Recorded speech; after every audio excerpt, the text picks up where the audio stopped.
Here's an update of my Keeway superlight 125.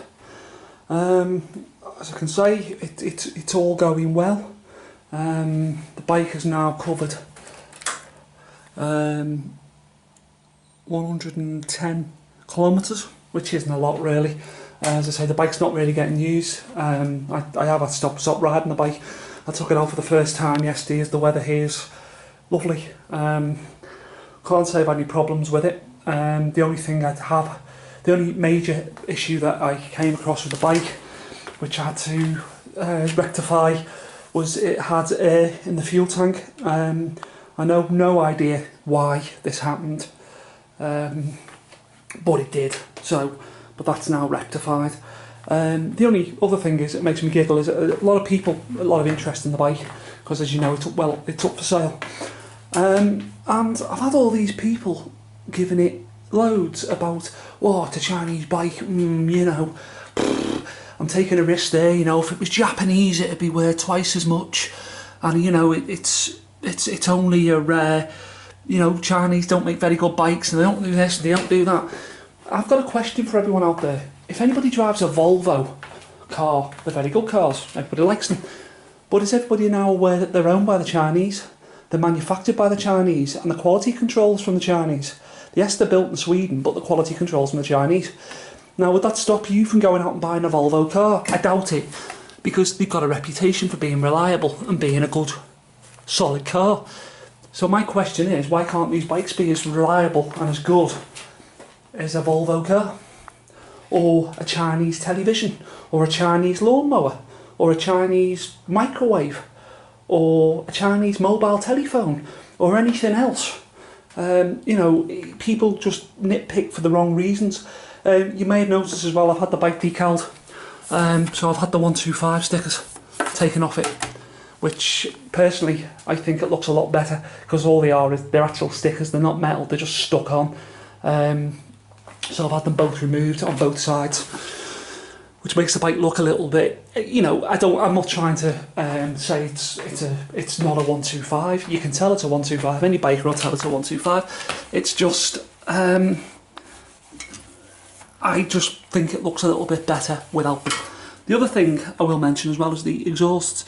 Remember to clean your exhaust if you've got one of these bikes, because whenever you start these bikes, there is water for some reason collects in here. Off the exhaust. It's like cars, isn't it? It's condensation. But what it tends to do is it tends to start leaving little rusty trails inside here, and if you don't get on top of it, the exhaust will go to shite and basically stop doing what they should be doing, basically. As I say, the bike is for sale on eBay, and as you'll see as well, it's got a full tank of fuel in it as well, because I actually filled it up when I brought it, because it came with no fuel. But as you can see, it has got a full tank. It's probably not going to go to the full mark because of the way it's sitting, but it has got a full tank. The only thing I will notice as well is, if you can see here, there's a little mark here. It was there when I brought the bike, and I don't actually know what it is or why it is. As you can see now, I've got a full tank of fuel in the bike.